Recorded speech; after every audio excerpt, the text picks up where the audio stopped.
if I switch to management now, Yeah. will I just become a middle manager and like I've stopped providing value?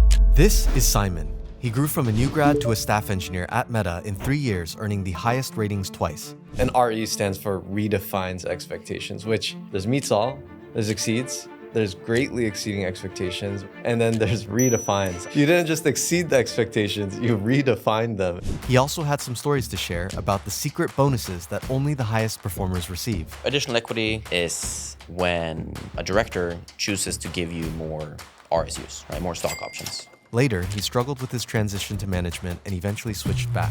I had some really bad luck actually in my manager transition. I remember my director, she asked me like, Simon, you wanna go back to IC?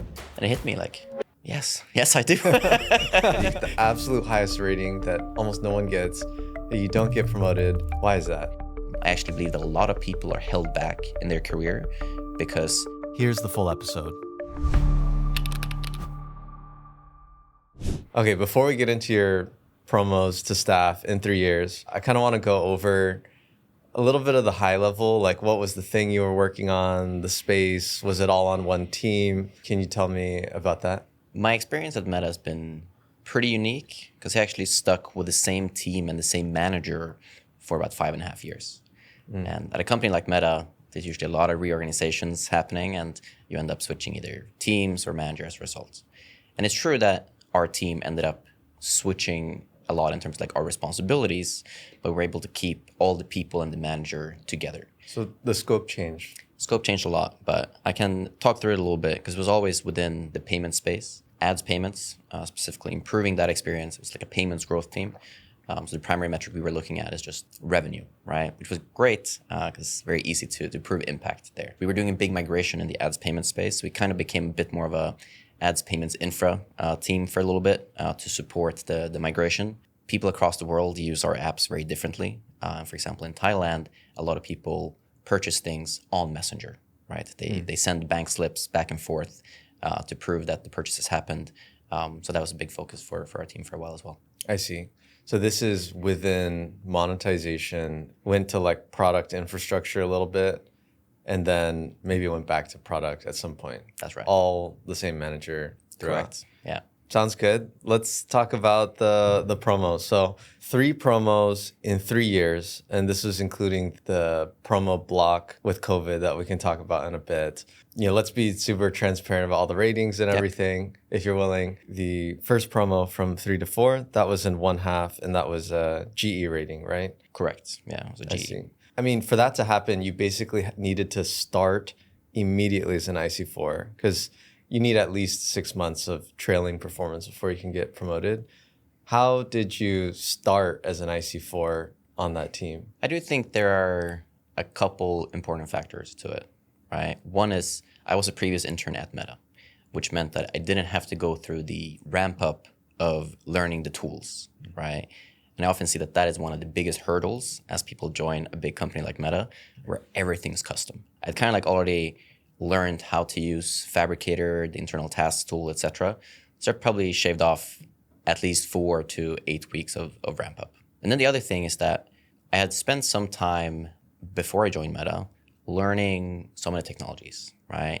And I had built a little bit of side projects, right? But it was primarily like exploring, right? Like what is React? Like can I build some basic stuff in it? How does the type system work, right? So that when I arrived at Meta and I started doing the bootcamp tasks to, learn how we actually land code at Meta, I was able to move quite quickly and also even help some of the other new joiners together with me, which immediately increased my, scope and impact right there. Yeah, I think a lot of really eager, ambitious, it's either interns or new hires, they will reach out saying, what do I need to read before I come here? Or what do I need to do? And there's not a lot of great resources out there. I kind of wonder how effective that preparation would even be until they got here and they're working on the internal tools. It sounds like for you, it actually was pretty effective. How'd you find those early resources? The resources primarily was just trying to build stuff in React, to be honest, right? And also I spent a lot of time on Hacker News and Reddit at that point, not so much Reddit at this point actually. Being aware that technologies exist and kind of like knowing what they mean and just the basics of how to use them really makes everything easier. Because I strongly believe that we're, as humans or engineers, just like pattern matching machines. The more patterns we've seen in the past, the easier it is to apply them. So for example, maybe you've never used Meta's internal JavaScript type checker like Flow, right? But maybe you use TypeScript, right? They're not one-to-one mapping, but they're pretty close. So if you're good with TypeScript, you would do very well with Flow and vice versa. Just exploring and being aware of different technologies gets you very far. You kind of ramped up a little bit before you even started at Meta with that, with the internship. Was the internship on a different team then? Yes. Okay, so even though it was a different team, still all of the internal knowledge of the tools and everything applied. When you came in, you were just immediately able to land code quickly. What was the thing that kind of drove that GE promo in 1/2? One thing that really set me up for success is that I actually ended up joining a very new team, right? So I was the second engineer, which did mean that I did get a lot of one-on-one time with our manager, right? So he helped me a lot throughout that, right? To ensure that, I got that early momentum and had impactful projects, etc. I would say the rating was actually primarily due to my impact, right? So we were an ads payments team that was focusing primarily on revenue, right, as our goal. I was just a second engineer. We didn't have a lot of engineers, right? And the projects that I worked on, right, these were the ones that brought in more than 3 times of our half goal. And one important thing to note about promos at Meta is that they're lagging, right? So you really do need to show that the behaviors of the next level.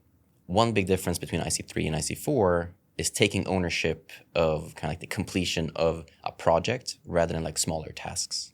When I was given a task, I made sure to bring that to conclusion and then figure out what's the next similar thing that we can keep working on, right? So it was a continuous motion of let's get more impact out of this one thing, right? And then maybe we, got to the maximum impact that we could have there, and then I was pointed towards a new area and I was able to drive that forward. And if something didn't go right and like the results weren't there, then, taking ownership of figuring out why it didn't go well. And, obviously I'm new, I'm seeking a lot of assistance from others, but the willingness and the kind of pushing that forward is the behavior that likely got me to IC4. You mentioned that going to a new team was an asset, but the other side is there's probably less mentorship available if you're one of 2 engineers, you're a new grad. Did you seek that out, that team, and how'd that play? Where'd you get the mentorship from? How'd you grow in that sense? Yeah. So when I joined Meta, I was planning on going into an infra team, right? So I said I had done some research into React and stuff, and I thought that was good. But my actual passion was in like C++ infra stuff, which is what I did during my internship. Back in the day, the way that it worked when you joined Meta is that you went through boot camp and you spoke to many different managers to see which team would you like to join. I set up one meeting with Bala, the manager of the team I ended up joining. Bala was the first manager I spoke to, and he told me that, Simon, we care about impact at Meta. And what's more impactful than revenue? So I ended up there, right? So he he kind of like lured me into it. It was more so, there was a really good feeling within the team, with the manager. We didn't have a PM yet, but she was kind of helping out on the side. But because my manager, he was somewhat recently converted IC6 to manager as well. So he had that deep technical knowledge still. Yeah. So he was the one that actually guided me a lot through those technical decisions. Right. And I think really grew me in other things that are important at Meta, such as like running experiments. Yeah. So my first half at Meta, I ran 20 experiments. And we were a pretty small org within payments and not really like used to run experiments, right? So the entire org ran 50 and I ran 20 of those, right? So kind of like I was able to have a high velocity at the start. And I think that was a lot thanks to the direct mentorship from my manager. It was very technical. I see. You mentioned that he lured you in with impact. As a new grad, why did you care about impact at that time? Was that for career growth aspect or some other? Yeah. So I don't know why I had this goal, but when I joined Meta, I had decided for myself, I want to be IC5 within 3 years. So I guess I overachieved there. Yeah. But that was kind of my goal. Okay. Right? So as I chatted with the different managers, I told them this. Right? I was like, hey, I would like to get to IC5 in 3 years. Right? I know it's ambitious, but like, how could you help me? And Bala, he brought me to the whiteboard when he drew up a plan of like, this is what it might look like. Yeah, right? yeah. 'Cause I think he actually did that exact same path, similar to me in terms of like how quickly he grew to 6. He knew that it was possible to grow this fast, and in some ways how to do it. I mean, he delivered, and he's a common thread through your experience of your growth. So 100%. I credit a lot of my success and growth to Bala. So definitely shout out to him. When it comes to IC4 to IC5, this was interesting because this took 3 halves, but there was the COVID half, which may or may not have blocked the promo. And you had 2 RE ratings, which most people would never achieve that rating in their career even once. It's a very rare rating. And RE stands for Redefines Expectations, which for reference, there's meets all, which is great. There's exceeds, is even better. There's greatly exceeding expectations, which is pretty much the upper bound of doing well. And then there's redefines. I remember when I first heard redefines, I was thinking that is the coolest one. You didn't you didn't just exceed the expectations, you redefined them. It was so insane. So yeah, I do want to go into the RE ratings. So the first half you got a RE rating as an IC4. Not only is that impressive because it's a RE rating, but you had just gotten promoted. So it's almost like you leapfrogged IC4 almost. You were, doing like IC5, IC6 stuff maybe immediately. What drove that RE rating, that first one? There's one primary thing that drove it, which is impact, right? Of course. Ratings overall, especially at early levels, is primarily about how much impact you can achieve, right? So our second half in the team, we've actually recruited a few people, which I was a big part of recruiting them and onboarding them, which is part of the rating. But our second half, we had a goal of, let's just say, many, many dozens of millions of dollars that we had to increase the revenue of Meta for, right? The projects I drove and worked on overachieved even that half goal. That had a very heavy lean as to why the redefines. Right. Makes sense. Where, we just care a lot about impact at Meta. And I guess my manager was right when he lured me to the team saying we do care about revenue. Right. Did you know that project was going to exceed the team goal by multiple, like at the beginning when it was So we did not know, right? We did have a great data scientist who I also really enjoyed working with. And he had, a hunch that it might be impactful, right? But I think it was partly also how I went about it, right? Where many of these projects initially didn't pan out, right? They were neutral. But then by showing grit and once again taking ownership and really like ensuring that when something didn't have the expected outcome, digging in to understand why didn't it, right? Like why didn't this work? So I can take 2 different examples here. Where we had one project where when an advertiser fails a payment, right, we obviously let them know. We ask them, hey, you failed a payment. If you want to keep running ads, please pay us, right? But that experience was not very obvious to advertisers, right? So we worked on improving that to make it more obvious so that the advertisers that want to pay us actually can. When we first rolled out this improvement, it was completely neutral, right? And we just couldn't understand why. But we went in, we dug into it, worked together with data scientists to figure out why, and we were able to update the targeting, work with the designer, improve it, and it became, about 20% of my impact that half.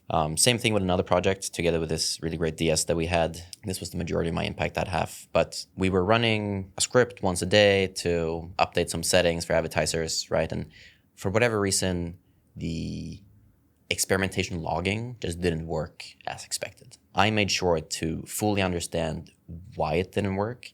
I reached out to the experimentation team. I reached out to DS. I looked deeply in the code to come up with a hypothesis of like what's happening. It's that behavior of full end-to-end ownership of the success of a project that had another big impact here. And as a result, actually, this DS, which I think at the time he might have been 5, maybe 6, and I think now is either a 7 or an 8. He left a peer feedback saying that Simon's one of the favorite engineers I've worked with, right? And that to me is still a feedback that I hold dear, just because like that to me showed that my behaviors of truly taking that end-to-end ownership is important, not just to my success, but also to others' enjoyment of working with me. When I was just entering the industry and you're in experiment review, there's a very big difference between the people who are really exceptional and the people who are still growing, which I found it interesting that the some of the most exceptional engineers, or maybe even my manager at the time, they were so curious about the counterintuitive results in experiment review.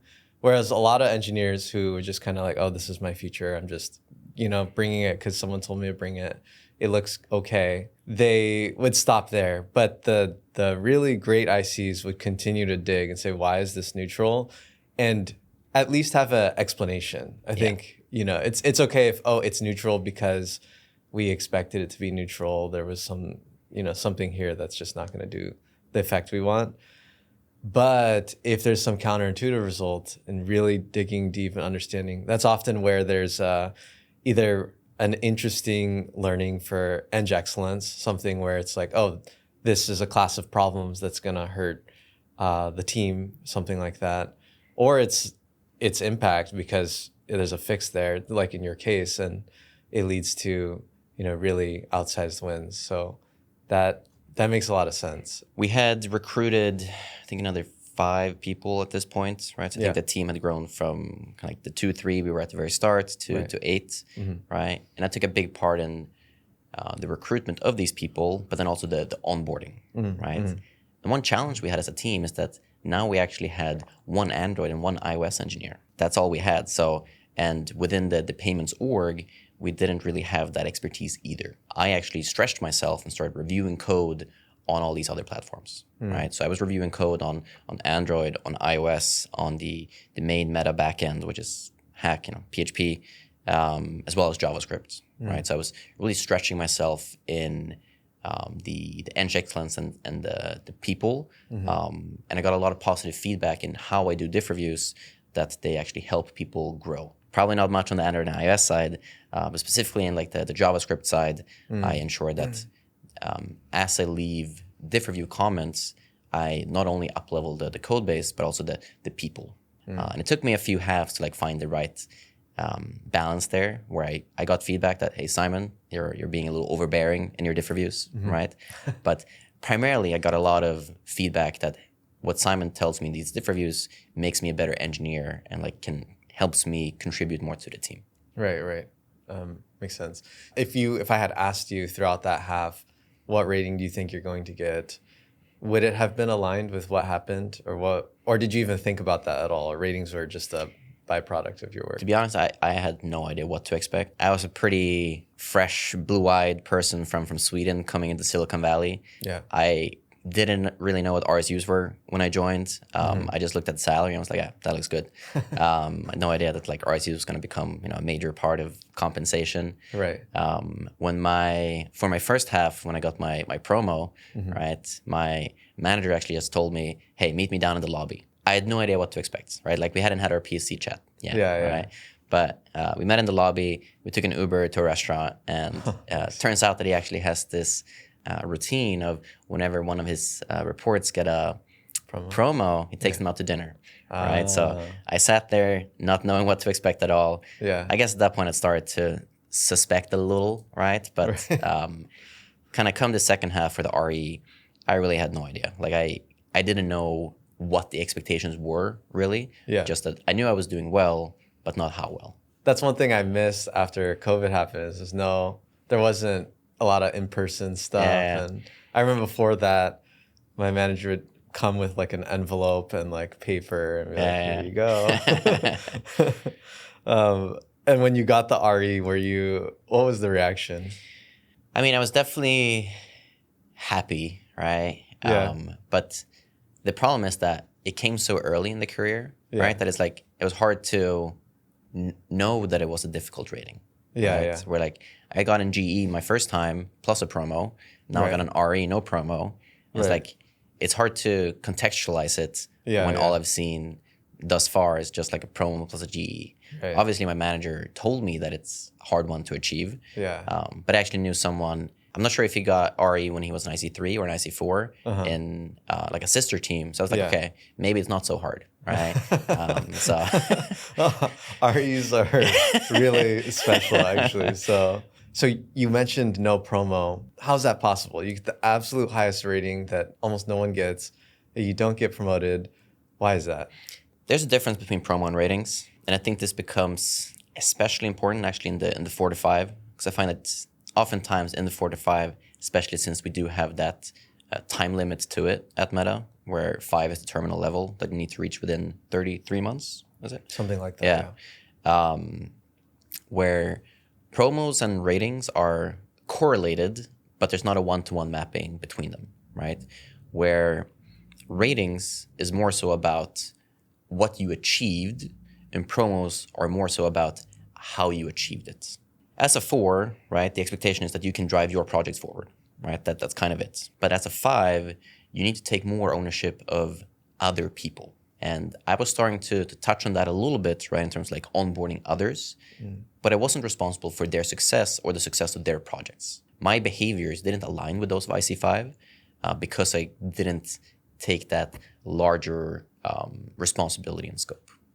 Was that a question that you asked your manager when you got the RE, or you didn't think too much about that?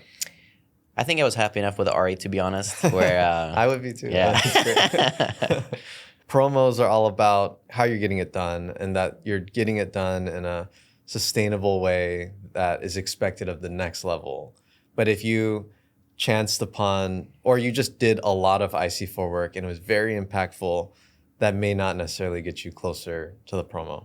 Correct. I see. So then in the next half, that was the COVID half, right? Correct. Yeah. So during that half, right, there was kind of like a star, I guess you could get, like a annotation in your performance review, right, that said like the first half of COVID, you were significantly above, which is practically equating to a GE rating. Right. Because we didn't do any official ratings, we didn't do any promos that half, which I remember being a little bit sour about, right? Because now I was like, okay, I had my RE the first half as an IC4. Yeah. I felt like I said, if I would have been on track for that second half promo, especially knowing that he didn't truly say that I got the annotation, right? But like he was hinting at it. So I knew that I was doing really well. Yeah. Right. So a little bit sour on that. Obviously, our careers are long, right? So like one half isn't a big deal. Just the half, but since that half was 33% of my career, right? It felt like a big loss at the time. Okay, then let's talk about the next half, because you got another RE. So what happened there? How you didn't just get one, you got 2. How did you redefine expectations a second time? Gotta say, it was a little bit of a fluke, slightly easier, because they did boost the rating somewhat from the previous one. So it's possible it would have been a GE, but I was probably pretty close to the line regardless. I see. Yeah. And you're saying the bump was because they were trying to forward credit the lack of... Correct. Okay. I don't think they bumped everyone to RE that had a GE. But I think I was probably on the border if I would have gotten it otherwise. So I got the RE, my third half, third half is IC4 plus the IC4 to IC5 promo. Right. And I think the important thing here is that my behaviors actually started to change. So the team, like I mentioned at the start, we were kind of like pivoting between different responsibilities, right? And now we've switched from being a bit more of an infra team back onto product, and we took on a new product space, right? We ended up splitting the team into two virtual teams, or two teams, and I took responsibility of one half of it, right? So for 4 people plus me, or 3 people plus me, I was now responsible for going from idea, completely unscoped space, to completed projects. And that was the first for me. That required a lot of growth in terms of like how I operated. But this was that big step change in terms of like my scope and responsibilities, where now I'm no longer responsible for my own output and my own success. I'm now responsible for the project success and the people within it. Right. And in the end, the project wasn't actually as successful, but we dealt with it really well in terms of like how we behaved. We ended up having a bunch of leadership escalations up to director level, with IC8s and stuff. Me being an IC4 at the time, I was getting a lot of credit for that communication. Why did your manager or whoever trust you as an IC4 to lead a pod of engineers. And I imagine not all those engineers were just new grads or something. So there was some identifying of you to lead that was a little bit earlier than maybe your experience. Why do you think that is? So I think as a engineer, there are kind of like two primary themes to me where I am just good technically, right? In terms of like the diff reviews, etc. Right? Where like I just really love tech. And in Sweden, we actually choose our major already in high school. So I did computer science since I entered high school, right? So that's, I think, helped me kind of like get a nice head start, and I've tried to keep ahead of that the entire time. Just solid technically, which means that if there's any hairy technical issues, I can help solve them, actually regardless of platform, oftentimes. And number two, I love people, right? Like I really enjoy working with people, growing people, ensuring that people are successful. Obviously, when I get responsibility kind of like leading this pod, right? I am responsible for the outcome of the product, the project. But actually what I find more important is the outcome of the people that's working on it. And I think I'd shown many of these behaviors throughout of kind of like helping others improve. And I believe that was one of the big reasons why Bala was willing to kind of like give me this responsibility. And I had been doing some sprint planning for a couple people before. Once again, I wasn't really responsible for their success or the project success, but I was responsible for prioritization of projects within. When you mentioned that you were leading that pod, were you meeting with these engineers one-on-one and also talking about career with them aside from just the day-to-day tasks? A couple people I was talking about career, right? But some of them it was more just like high-level stuff, ensuring that like they're happy and they are growing on maybe the axes that they're lacking in, rather than like how to get to the next level kind of thing. Right. Like I spot a gap and I help them fill it kind of thing. But I was mentoring about, I think, 4 people that half. I think 1 IC3 and like 3 IC4s. I remember I was an IC4 at the time. Right. And the other thing about people, right, is that this was the first half that I was an intern manager. At the same time, I was an intern peer for 4 different interns. That's a lot. Yeah. So I was an intern manager, and my intern struggled a lot at the start, actually. So one of my proudest moments is actually ensuring that they got that return offer. Because they were really struggling. And kind of getting them through that finish line. How'd you turn that around? So if I remember correctly, it was like a React project or a hack project, one or the other, right? And it was just some of the fundamentals that took longer to understand and really grok than anticipated. Sometimes you often just need to get people over that hump, and then after that they're totally fine. Right. And I think at Meta that hump can sometimes be quite high. Right. I often see interns struggling quite a bit setting up our internal data model, right, with ents. That can be a very like big hump sometimes. With her, I was very generous with my time. And I think that's another thing that I find very important, that be generous with your time, and in return that's gonna help others grow, which is gonna make you a force multiplier, which is gonna like give you back time later. So being generous with your time is a very high leverage activity. Because it's gonna work out better later. Yes, in most cases. There's also the case where you invest a bunch of time and the needle never moves. And yes, there are definitely the cases where you need to call it quits. And I do think that I have not yet found the right balance. I think that I might stick with people for longer than is worth it sometimes. But at least that way my conscience is clear throughout. Because I do care a lot about each person's success. That turnaround case, that is very impactful. Taking someone, because the opposite could have happened too. You could have saved your time and they could have kept going the other direction and kind of lose a person's worth of bandwidth. So yes. It's actually quite funny. My wife was getting a bit upset at me with just how much time I was spending with the intern, because it was eating into our dinner and like date time, right? So Okay, so you got the IC5 promo, double RE, and everything was kind of, it all made sense. You're leading a pod. And then the last thing is, growing from 5 to 6. you did that very quickly, 2 halves. Kind of want to dig in. I think this one's more interesting too, because the behaviors change even more than 4 to 5 or 3 to 4.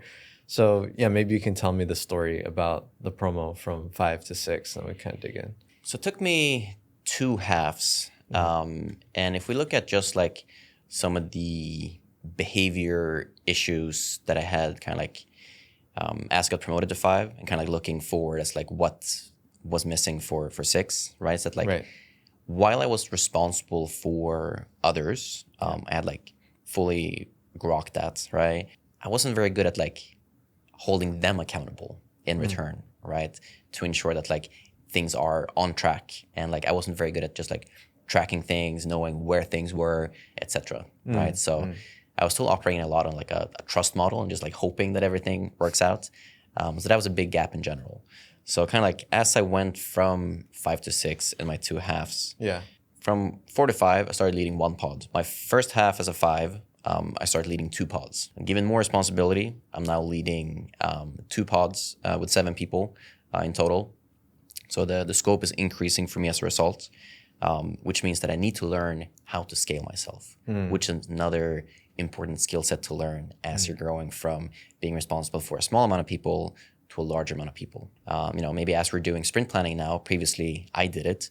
Now instead, I assign pod leads that do it for me, right? Or like for the team, Right. where I am involved, guiding, coaching, but I let others take that, which is another beautiful thing, because now they are growing in return, right? Now they're successful and they can make it towards whatever goals they have.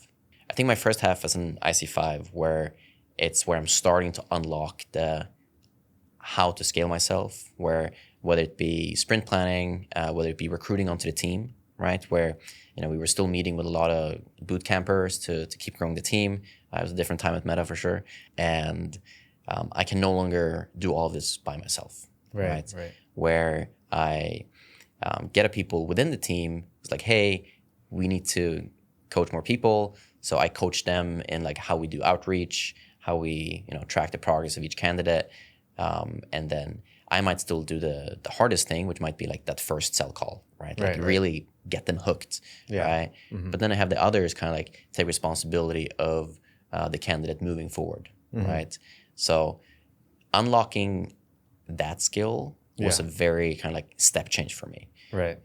But still, this first half, I didn't really know how to keep others accountable for that success, where things were still slipping, and I didn't uncover it until way too late. And my second half as an IC6 is then where I start to more so get that, where I'm starting to be able to zoom out enough that I see that either when projects are starting to drop or people are starting to struggle, right? That I've set up systems in place that can uncover either of these problems to ensure that people are successful and products are successful, so that either some kind of intervention is required, or I just need to spend some time kind of like covering a gap for a little bit. It can be just like, oh, this person is struggling with this one specific piece. Well, let me as a TL step in, kind of like fix that one hairy bug, and then I know that they'll be totally fine. When I was going for IC6, and that was the biggest gap of feedback that I received, which was scaling myself. And sounds like your first half, you delegated, you gave people pieces of work, and you scaled yourself. But then there were maybe some gaps in assuring that those things were successful afterwards. Did I understand correctly? Yeah, I think that's correct. There was a lot of kind of like, oh, the half is ending. This is not done yet. Wow, let's like figure out what happened and like how I can fix it ASAP. And that was, I'd say, pretty systematic from the time I kind of like just got to 5 up until kind of like my, or like at the half I got from 4 to 5, right? Like this was a problem. My second half as a 5, this was a problem. And then kind of like towards the end of my 5 to 6 journey is kind of like when that really clicked. Because my second half as a 5, I was given a lot of responsibility. The 2 pods I had before, right, about 7 people, we had recruited some more. We ended up splitting the team officially into 2 parts, right? So I now was responsible for one part of the team, which was 8 people, right? So responsible for ensuring that, they hit their goals. And we did, we exceeded those goals. But at the same time, we spun up a separate project, which ended up including 13 people. So I was kind of like TLing both of these at the same time. So that really stress tested my ability to scale myself, right? Specifically in that 5 to 6 journey, right? Like it's the scaling yourself, but something that is often discussed during kind of like someone preparing their promo packet for 5 to 6 is like, what's the deep technical contribution, right? During my second half here, I think I was able to balance these two quite well, right? Where the high level stuff of like setting the roadmap of this project, right? Ensuring that like we have clear milestones. Same thing with the other team where, we have set the goals, we have hypotheses for how we might hit those goals, and then coaching the people to move in that direction, right?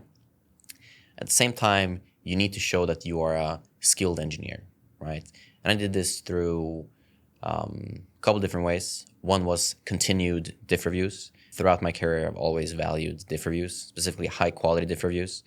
I've often been in the top 3, top 5 of amount of diff reviews plus the amount of words in diff comments, which is a metric that I really enjoy looking at actually, because I find that there's a strong correlation between the amount of words you write and the quality that you give in those diff reviews. So I was spending hours a day just like reviewing code, which I found to be a very high leverage activity, especially when you're like in a small to medium team, because then you as a TL can have a really good understanding of like all the different parts of the code base and how they fit together. And you can catch issues early, right? For example, I was reviewing, Android, iOS server, which meant that when I saw that the Android engineer implemented something this way, the iOS engineer implemented it this way, the server engineer was trying to do it a third way. It's like, wait, hey guys, like let's figure out like what's the one unified way of doing it, right? So diff reviews was one very high leverage activity in terms of like technical contributions. And number 2, on the big project that we had, we were getting really close to the milestone, but we were really struggling to kind of like get it over that line, right? It was a payments product that crossed between IG to Meta's main backend stack onto the payments backend, which is in C++, onto a third-party payments partner, right? And we just couldn't make it all happen, right? So I went in as a TL. I spent many, many hours just like digging deep into the code, which meant that I had to go from the Android iOS code onto the IG server's backend, onto the Meta main backend, onto C++, and I had like breakpoints all over these code bases, right? Would just show that like I was able to work at a very wide span, but also just like very detailed and go deep and solve the hairiest problems that we had. You were able to hand off things, but maybe not assure their success. What was the one thing that you switched in that half where that really made the big difference and closed that gap? My manager used to say, delegation is not abdication. It means that you may delegate whatever you want, but in the end, you're responsible for the outcome. I assumed that this person would get it done, and I hoped they would. Yeah. But as I grew, I internalized this more, and I also set up processes that helped me catch these issues. Whether it's like a weekly sprint meeting or something where you catch up with people and see like, oh, are they progressing? And you actually pay attention and see, is the thing they're working on actually moving as we intended? I strongly believe actually that every team should have a people breakdown and a project breakdown. Yeah. Because I find that to be incredibly helpful, where a project might be on track, right? But that project might be supported by multiple different people. But then when you look at the people breakdown, it might be that, oh, this one person is doing really well on the project, but this other person is really struggling and hasn't really landed anything for a few weeks. Right. And that's a huge red flag, which like if you only look at the project level, you might be missing that there's someone on the team struggling that needs your support. So when you say abdication, you just mean that when you hand something off for delegation, you continue to, in your mind, think that this is still my responsibility. I'm going to deliver this. It's coming through someone. It's a tactic for getting it done, but it's not just like trust and forget about it kind of thing. You like continue to stay on top of it. I think early in my 4 to 5 journey, as I'm trying to scale myself through others, I got feedback like, hey, Simon, like take a step back, right? Like you're stepping on my toes. Like I need some room to like implement this, right? Like you gave me a project, just like step away for a bit to ensure that like I can grow. I think that's one of the big steps between 4 and 5 where you actually need to learn to let go, right? Mm-hmm. You can no longer achieve everything yourself, even more so 5 to 6, where like now you need to, you might not even be able to review all the code anymore, right? You need to trust that the other people in your team can support the different projects. But you still verify through them, just maybe not micromanage. Exactly. I'm curious, after you got promoted to 6, 'cause your trajectory was so rocket ship, right? What were you thinking in terms of career planning? Because you had exceeded your original goal. You wanted to get to 5. You got to 6 faster than, a lot of people thought. Were you thinking about 7, or did you want to do management, or were you thinking I achieved the goal? It's time for a personal life or something like that? Yeah. I mean, I was definitely, hungry for more, right? And I guess I still am in some ways. Yes. But I also recognize that, like, in some ways, it's a bit of a crossroads, right? Where, like, now there's the option of management. And I guess we'll get to this, but I did choose the manager route for a little bit, but I struggled a lot with that decision. My identity was definitely part of, like, being a good engineer, right? And I was so worried about losing that. 5-10 years down the line, if I switch to management now, will I just become a middle manager that have lost all their technical abilities and like I've stopped providing value and I'm just existing, right? Right. That was a huge concern of mine, to be honest, right? So in the end, I did choose the management route, but ended up switching back to IC. Yeah, so I mean, I had a very similar exact thinking because I love the building aspect of it and the technology. So how did you make that decision to become a manager? One large part actually is that I was still with my same manager. The same manager that I had since I started the company as an IC3, he was still my manager now as an IC6. And the funny thing is that we started together, or I mean, he started before me, but when I started, I was in California. Now we're actually in London, right? We're both working in London. So you moved with him? Correct. Okay. Yeah. So he sounds like a great manager, so it seems worth it. Truly. Yeah. So, I'm now in London. We're working together. We're starting up a new team. So he was leading 2 teams. I got one of the teams as a TL. And then, there was the opportunity to become a manager because the team was like 7-8 people. My manager was getting too many direct reports. And because I knew that I had my manager support and that he's been coaching me so well throughout my entire career, and I find him to be an extraordinary manager, it felt like if I do the manager shift, doing it together with him might be the best thing. I like how he is as a manager. If I become a manager, I would like to become similar to him, and thus now might be the time to do it. Right. Having a good manager may be the best gift that someone could have if they're very ambitious in career and wanting to grow.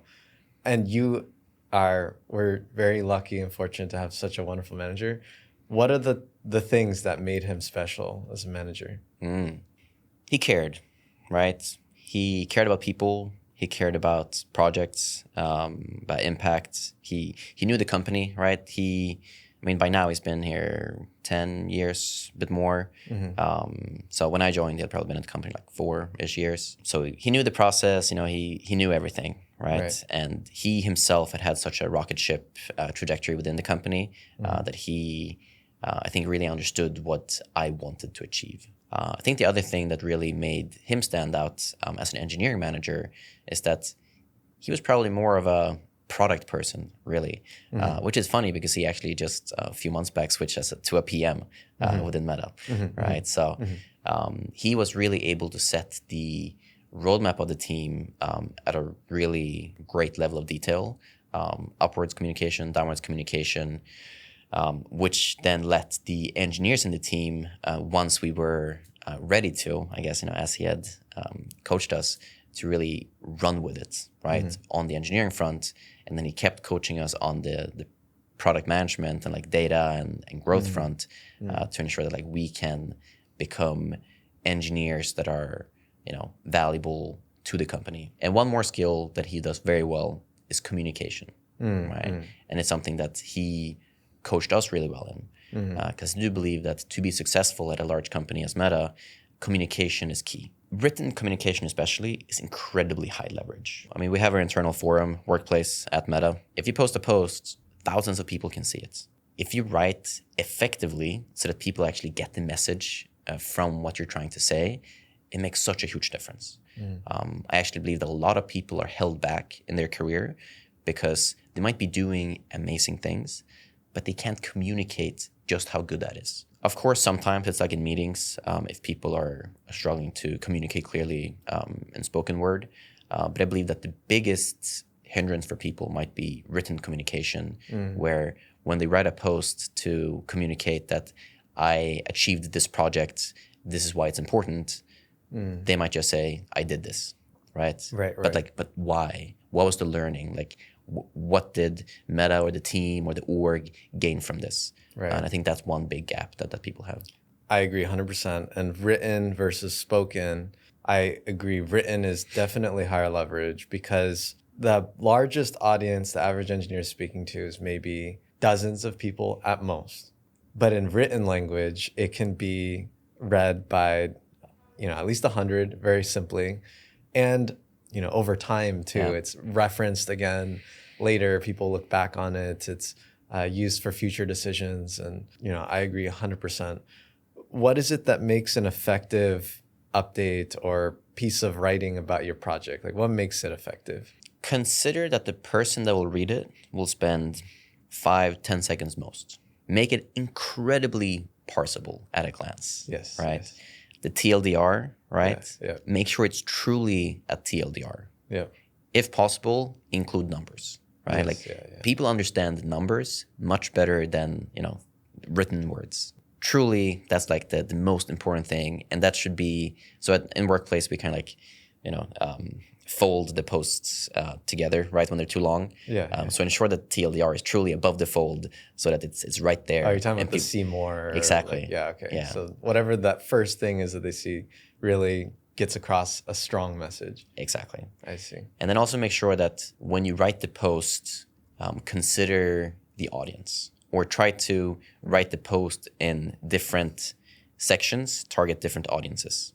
If you try to communicate to a large audience, let's say hundreds, likely most of them won't have that same technical knowledge of the specific piece that you're working on. But they might care about the outcome and the why and maybe the next steps. So I often do, the flashy title, TLDR with some numbers, set the context, and then kind of like the impact and the next steps, right? That's kind of like always what I keep towards the top as like the top 3 sections. But then I might have and here's more, have all the technical details to attract the fellow nerds, right? Like get the other people that are like really interested in like the how, not just the why. 100%.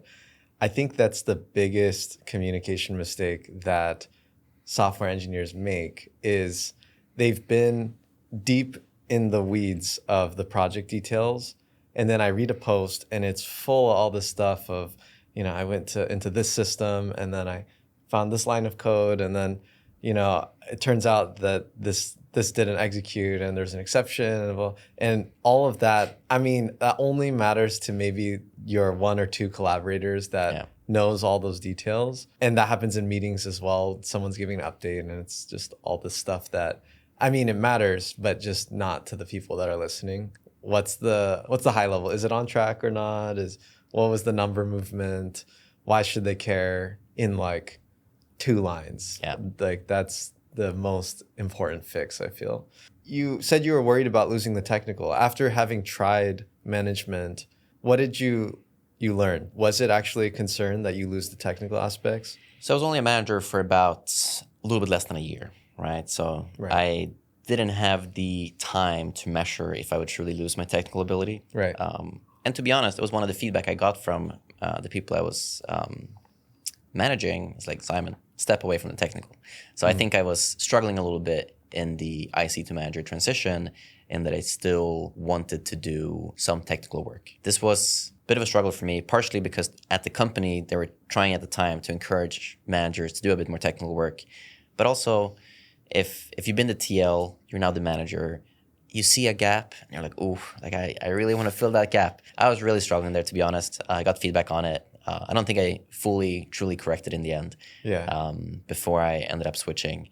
I had some really bad luck, actually, in my manager transition. My immediate manager that I've been with for such a long time ended up in an accident and had to be out of work for like 3-4 months. Oh, right? wow. So Okay. no immediate support network there. My skip manager was on pat leave, right? So okay. no support there. The closest person in the Management chain. was a director in California.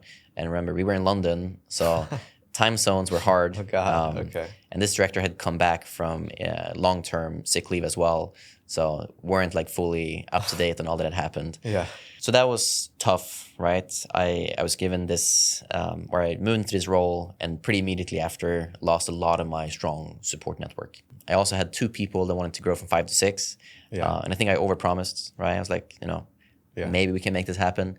Yeah. And I think I had one of them on the right trajectory, right? Because they were able to kind of like take my role as TL, Right. really do that.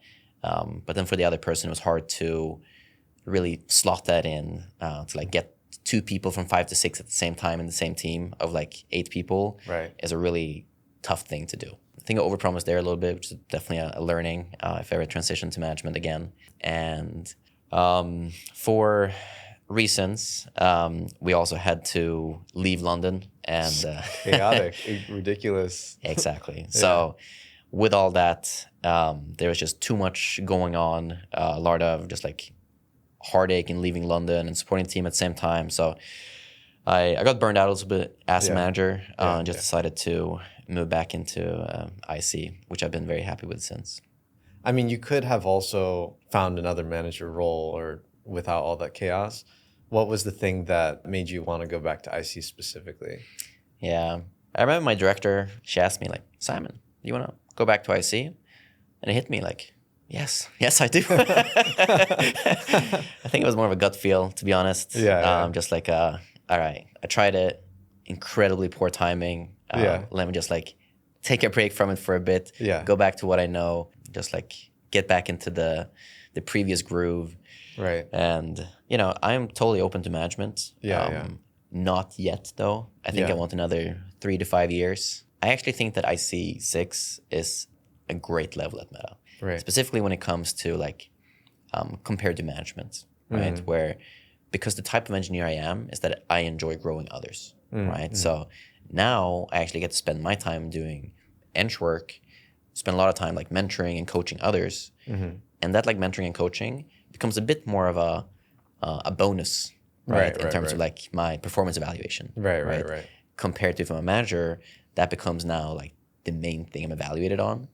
And, not everyone's fun to coach. And like now I can kind of pick and choose a little bit, like who and what I'd like to coach. So I find that as an IC that enjoys people stuff, I actually have way more flexibility in how I apply that people stuff. As a manager, you take on responsibility for everyone, and it's an unconditional support. As an IC, you kind of pick your project. You're creating scope as IC6, so you kind of create scope that you want to work on, and you are helping the people you want to help. I mean, not fully. There's still some stuff where you need to take responsibility, but there is a lot more optionality. That makes a lot of sense. And you got burned out, not specifically because of management, but there were the circumstances around it was just really tough. I think I probably would have stuck with it if the circumstances had been better. I might have still switched back to IC. I find that quite likely, to be honest. But I think I would have stuck with management for longer before I made that switch back. Before we fully leave your kind of fully transparent ratings and promos, I think you had mentioned that you received DE once or twice throughout your journey, and DE stands for discretionary equity. I think it's called AE in some cases too, like additional equity. Yeah. What is that?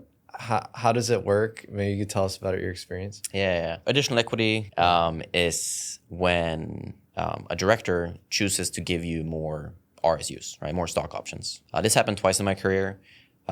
First time around was in my 5 to 6 promo, where I got a random 15 minutes calendar slot on my calendar one day.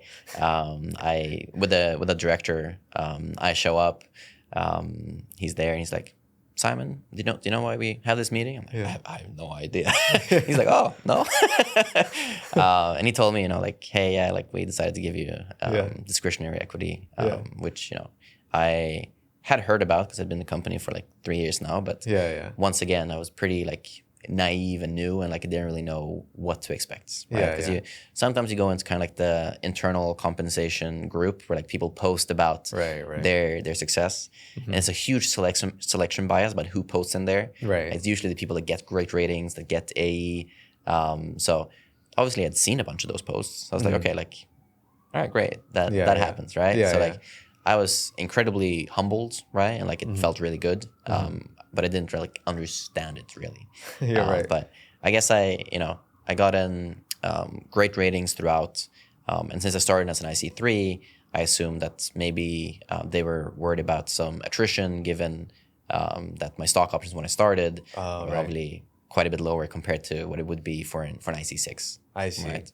So that first DE it wasn't game changing. It just kind of gave you maybe a little bit more than market. Is that right? Yeah, I believe so. It was a bit hard to know at the time because the Meta stock had just crashed, which is great now when it has not crashed. Right. That was actually similar with the second AE that I got a year later. So I've been IC6 for a year. I guess I just transitioned to management. And I ended up getting my second AE. I believe it's primarily due to the success of the team I took over, right? So I moved to London, right? I took over part of the team. We shipped a product in a much faster timeline than anticipated, right? And it was a company priority, as so many things are at the company. But we executed well and like we got it done, right? So I think that the success of that and the behaviors I showed were a large part as why I got that second AE. And I would say that these two combined have definitely had a large impact on my total comp and what it would be compared to normal market rate. When you see a 15-minute no agenda meeting from some senior director you never talked to, what did you think when you saw that on your calendar? I don't even know, man. Like it's, I honestly had no idea what to expect. I was a little sweaty going in. I was like, all right, like what's going to happen here? It turns out it was a good one. So Yeah, I have a friend who, this is happening to, and he's like, I think I'm going to get fired because it's like you never get a meeting like that. So you mentioned you were an intern, but also at some point you told me you were an intern director too. So you kind of seen internships on both sides of it. What's something that is like the top things to keep in mind, or like the 80-20 tips that you see separate the best interns from the people who are not as good? Yes, let me briefly touch on my history when it comes to interns, right? So I was an intern to start, and honestly, I didn't do very well. I think I was very close to not getting an offer. Luckily, I'm here today because I did get the offer. But I think that I didn't do that well, and I think maybe we'll cover that. But then I was an intern manager twice. The first time around, I had an intern that, like I mentioned, went from kind of like meets most expectations to actually meeting and getting a return offer. And that at the same time, I was a peer intern to 4 interns. The second time around, I had an intern, rockstar intern, right? Like we had a couple new hire IC3s at the same time, and my intern was coaching the IC3s. Wow. Right? Like, How's that? What? He was just so good at JavaScript, so good at React that like he blew through everything and was like coaching the others and like, this is how you do it. What university? Right? He was over in Mexico. Okay, so it's interesting. And I asked, by the way, because I had a lot of interns as well, and I noticed the ones that come from Waterloo were just like the Waterloo crazy. ones are great. They came in and they're like an IC4. I'm like, you know how to do everything already. Yeah. Then I had 2 summer, or I guess 1 winter and 1 summer that I was an intern director, right? And the responsibility of an intern director is that you practically manage 10 intern managers. So you as the intern director is responsible that the intern manager actually produces a solid project plan. And then you do 3 check-ins with the intern managers. You do a 3-week check-in, making sure that the intern is ramping up all right. You do the midpoint check-in to make sure that are things like on track for the project. And then the final check-in where, ahead of the final review. So then on to your question of what are some of the things that stand out between really solid interns, maybe interns that don't make it. The simplest way to look at it, right, is velocity in some ways, right? Velocity is incredibly important, right? Because the main measure of success for an intern is, did you complete your intern projects? That is the primary thing we look at. Of course, it's important how you do it, but if you didn't do it, then that's almost like a fail by itself. Obviously, there are safeguards to see was the project just completely misscoped, right? But hopefully throughout the process, that's been corrected already. So velocity is incredibly important, right? And with that comes trying to do a fast ramp up, right? And I think a lot of interns that don't make it don't ask enough questions early on. Whether you're an intern, whether you're an IC3, whether you're joining a new team, those first couple weeks are so important to utilize your ability to be dumb, right? To ask those dumb questions, right? It's the most valuable time that you have because the expectations of you are practically zero. So you can ask people however much you want. And this is something that I kept repeating to interns I had, as well as IC3s joining, especially just if you have a question that takes you more than 30 minutes to an hour, ping me, please, right? If you keep spending an hour on all these small questions that we could resolve in 30 seconds, you will not be successful, right? So please ping questions, right? It's incredibly important, especially early on, because it's very different to ask a question of oh, how do I do this super basic thing week 1 compared to week 6, right? Please get that done early. It's very, it will really help your velocity. And another thing here is that the intern program at Meta is set up that you have your intern manager, and then you have usually 2 peers, but sometimes more. Also do take advantage of your peers for 2 reasons. One reason is maybe you're asking too many questions and your managers just can't deal with them all, right? So maybe you have a chat group with, your intern manager plus peers. Make sure you can ask questions in there. They can kind of load balance between themselves, right? And number 2 is that when we look at intern performance, we obviously primarily look at the feedback from the intern manager, but the peer feedback from the peers you have are 2 other critical pieces of input. And sometimes when there's insufficient amount of evidence of the right behaviors and such, then intern managers, intern directors, we need to go in and do a lot of digging to clarify that, right? But if your peers know you, they know your project, they know what you're doing, how you're doing it, that makes everything much, much easier, and they can vouch for you much better. You talked about the velocity, and one immediate gut reaction is, okay, what if I work twice the hours to get it done? And I think some people might hear that, oh, if you're barely meeting expectations, but you're working crazy hours, then, you might get penalized or something. Do you have any thoughts on that? We do try to get a sense of just how much someone is working. Is this feasible in the long term? If someone's just on the line and we see that they're pushing diffs at 6 a.m. but also 3 a.m. every day, right? That's a huge red flag that this person might not be able to sustain this for very long. And I'd say it's primarily an indicator when they're just around that line. But the other thing is that not just for interns, right? But just for any employee, engineer, right? Taking care of yourself is important, right? I truly believe that you need to take care of mind and body to be a successful person. To me, working out is incredibly important. I journal every day, right? I make sure that I have my focus time in the morning where I can do focus work instead of just being stuck in meetings, right? And these rituals are something that ensures that I function effectively. And obviously I've had times where specifically actually between 5 to 6, trying to solve that like very hairy bug. I was doing like 12, 14-hour days like for a week and a half straight. That was tough, right? But like it was worth doing like a short sprint of like really hard work. But I know I couldn't keep that up. I was skipping my workouts. I was having way too much coffee, and I could just feel my mind every morning just like slowing down, right? So of course you can like put in more hours, but just try to be intentional about it to ensure that like you can't put in more hours the entirety of it. But to reach a specific milestones at times could be one way of achieving that. In your ambitious growth, you had points where you're sprinting, but you were not, your steady state was never a ridiculous health sacrificing kind of grind.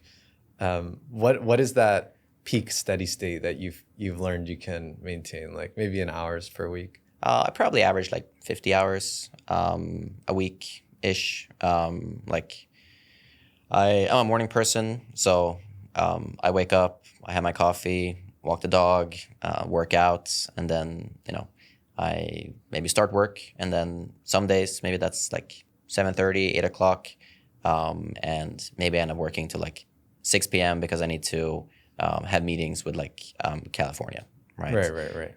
So some days are longer, some days are shorter. I also just like really enjoy what I do and like the team I work with. So I switched teams somewhat recently, specifically because I was losing the energy I had on like that same amount of hours, right? Where those same 50 hours starting to like really feel like a grind, right? Like, and I just couldn't understand why, right? So I had to do quite a bit of self-reflection to understand why that might be. Yeah, it was simply because I was like losing the interest in that one area. And one of the great things about Meta is that it's a huge company, and they're also very flexible about internal mobility. So I was able to switch to a new team and an infra team. And honestly, it's been a lot of fun. Got a lot of my fire back, and I just like feel like the quality of work I'm able to produce is significantly different when I have that interest and fire compared to like just chugging along. I see. No, that makes sense. So it sounds like you're saying work-life balance is somewhat tied to your interest and motivation in the work. Like, sounds like you could work 20 hours a week on something you hate, and that could feel worse than 50 hours a week on something that you're really passionate about. 100%. I see. Yeah. In my career, when I was really grinding for promos and things, I felt that I had work-life balance, even though I was working a lot of hours. Yeah. Because if you love it, then it's not really. I mean, that's cliche, but it does not feel like so much work. So, for this last bit of the conversation, I kind of just want to reflect on your career a bit and kind of ask you some higher level stuff looking back. So, when it comes to the whole thing so far, where did most of the growth come from? Like, what were the things? Let's say I'm trying to reverse engineer your career growth. What were the factors that led to that growth? I mean, I think the overall word is like ownership, right? And then like there's a million things within. I think ownership can be in the small, right? Like I ensure that this task gets done, or it can be I own the success of this team, right? But if we start talking especially about like early career people, right? Then like ownership means that you ensure the success of your one thing, right? And to me, I find that this actually requires a lot of curiosity. And we have this saying at Meta of like, nothing at Meta is someone else's problem. The way that I interpret that, right, is that like, if you find an issue, right, that's like blocking you, you don't necessarily have to wait for the other team to tell you why you're getting blocked. Read the code. Like, that's one of the great things about a monorepo. Just like read the code, read the diffs. Why did they add it? Like, what's the reasoning? Can we change it? Like, come up with a brief proposal, right? And like research your questions or just like approach ahead of time to be able to move forward. That kind of like curiosity / ownership / not accepting being blocked, I think is really critical for that fast growth, especially early on. Now it's no longer just like that one piece of code. Maybe it's like collaboration with a cross-functional partner. Like, why is that not working? Let's understand their intention, right? Like, let's be empathetic. Like, why is someone behaving a certain way? Like, are they getting evaluated on this one metric that you're regressing, right? Like, trying to be kind and understand others, I think is also a really other important piece. Yeah, and it sounds like as your career grew, that umbrella of ownership just kind of kept expanding. And I imagine it even continues further. If you were like a IC8, you're like, I care about what these 300 people are doing and that it's successful. So Yeah. It's interesting you say, when I ask you that question, the answer is kind of a non-technical behavior. It's, of ownership. When you think about a successful engineer, what percent of it, I know it's kind of hard to quantify, but what percent of it is non-technical stuff and what percent of it is technical stuff that leads to kind of career growth? I think you can be incredibly successful with just a baseline level of technical skills. You need to be able to know how to get the task done, right? But you can totally get to IC5 without like being able to be like the true I can solve any problem thrown my way kind of person. Yeah. Right? Like, if you can get your stuff done and like your overall contributions of like chatting with the designer, pulling the data, collaborating with others, like, you don't need much more than that like baseline level of like, I can ensure that like what is given to me can be executed and like done in a high enough quality way. I see. Okay. So it sounds like technical skill is needed up to a point, but past that point, diminishing returns, and the non-technical skills are kind of what really differentiates and grows people quickly. I would say so. With the one caveat of like, there are some people who are just like so technically talented that like that just like outweighs everything. Right. So there are obviously the edge cases there, right? Yes, but yes. I do think that like soft skills is incredibly important for a fast career, because people need to enjoy working with you for them to kind of like give you those opportunities to grow, to trust you. You've been at Meta your entire career. Correct. At this point, which in this industry is unusual. What is the thing that's kept you at Meta for so long? A bit of a cop-out answer, but people is definitely a big part of it, right? Yeah. Like, I do really love the people at Meta. My manager, obviously, right? But also my coworkers, right? And I think this was especially true, actually, in my first team, right? Where I joined as a second engineer. We ended up growing the team to like 16 people before we like split into 2, right? And since I was a large part of recruiting there, honestly, like, it felt like a bit of a family, right? Like, it was a really happy, supportive environment. To be honest, a lot of the people we hired were also like straight out of college. Like, it was a very like young, fun thing, especially since I was just out of college too, right? So it was a really just like welcoming, happy experience. Obviously, I'm no longer straight out of college, but still I really enjoy my coworkers. I find that people are mostly empathetic with each other's, right? Like, people understand others' reasons, and we try to be kind to each other. And people are just really good technically too. Right. So people is definitely like one big part, right? Why I'm staying at Meta. Right.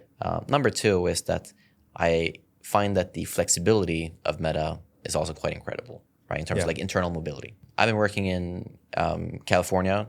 So I worked in Menlo Park to start, which is the HQ. During COVID, I was down in LA. I went back to SF, did a year in London, came back, this time to New York. So just like that flexibility in terms of like global location has been really great. Right. But also like internal projects. Obviously, my first team was actually quite a bit of forced movement in terms of like what we focused on. But now, like I mentioned, I was losing my drive. The hour is starting to feel like a real drag, a real slug. And I figured, like, I need to change something up. I did consider going elsewhere, but I figured, let's give Meta another shot, right? And like see what's up. And I joined this new team in the IG server infra space. And it's been great. Like, once again, people are great. I'm learning so much. I can go incredibly deep technically, which is something that I love nerding out about. A lot of those like check boxes as to like what makes me tick, just like keep appearing within Meta. And thus I don't have like a strong drive to seek elsewhere. Right. which might change in the future. I find that there are some things you just can't experience at Meta, but I haven't reached the point yet. Yeah, no, that makes sense. There was someone that I worked with who was exceptionally senior. Everything was going well at Meta, and I was thinking, have you ever considered leaving? And he said actually he considers leaving every year, not from a perspective of I don't like it here, but more of like a housekeeping of, you consider it, and if it turns out I am happiest where I am now, that gives you even more confidence that this is the right place, I'm doing the right thing and all that. So, okay, and then the last question, the question I want to ask is, if you were to go back in time, you're talking to yourself right when you had graduated and joined Meta, and you give yourself advice, what would that advice be? Be curious, and like nothing else, someone else's problem. Take ownership, right? And obviously when you're new, you gotta keep in mind how much time you spend on each thing, right? Similar to like the intern, right? Like ask a lot of questions early on, like get that velocity, right? But once you got that velocity, right, and that like baseline level of productivity, start asking these questions, right? Like, why was this done this way within the codes? Become a bit of like a archaeologist to understand like why certain decisions were made if it's blocking you. Don't just say, oh, it is this way, therefore it will always be this way. Kind of like question those earlier decisions, because especially at a big company like Meta, there are layers and layers and layers of tech debt and just like overall decisions that may no longer hold. There are a lot of like dead experiments lying around the code base, and like maybe you can just like clean that up. That would make your things easier. Take ownership, be curious, and nothing else someone else's problem. Okay, well, thanks for the interview. Is there anyone you wanted to shout out before we end? Yes, I promised Chris that is covering my on-call shift right now to give him a shout out. So thank you, Chris, for covering my on-call. Awesome. Thanks so much for this interview, Simon. I was really looking forward to it. Someone that had worked with you said you were, one of their favorite people that they've ever worked with. So thanks for giving to the community. Appreciate it. Yeah, all right. Thank you very much, Ryan. Hey, thanks for watching the show. I don't sell anything or do sponsorships, but if you want to support, you can subscribe on YouTube or you can leave a review on Spotify. And I'm always looking for new guests to interview. So if anyone comes up who you think you really want to hear their career story, let me know and I'll try to reach out to them and get them on the show. Thanks for listening as always, and I'll see you next time.